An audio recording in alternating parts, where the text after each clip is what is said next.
What exactly is inflammation? I mean, I assume something is literally inflamed, Yes. or, and then, so how does it happen? How do we bring it down? And kind of demystify this other buzzword I hear a lot.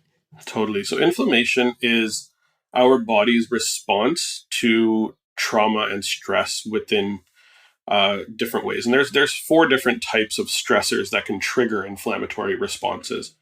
Emotional stress is one. We can have this brain inflammation that pops up that leads to brain fogginess, inability to think clearly, memory challenges. And this can happen because we're dealing with relationship stress or financial stress on a day-to-day basis, kids, etc.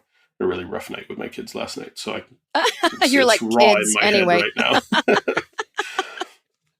So emotional stress is one. Psychological stress is another one. And you may say, well, what's the difference between emotional and psychological? Psychological is more kind of past related.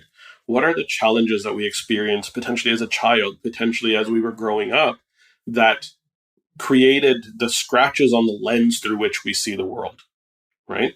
So I only see the world in this way because I was affected in a negative way in the past, right? What are those emotional attachments that we have that have created that scuff on the lens? Okay, so a little bit different. We always want to look at the timeline when we're looking at a certain case when somebody's experienced potentially trauma or something when they were younger. And then we have physical stress. These are the things that we think of when we think of inflammation more commonly.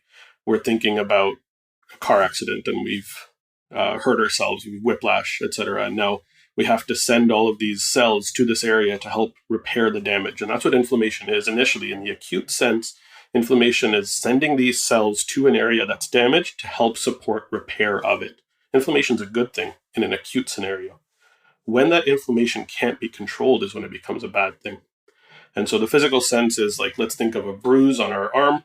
We get this big swelling. We get that inflammatory, warm response. That's because the blood flow is going to that area to help to repair that damage. So that's a really simple way to think about it. But physical stress will create that.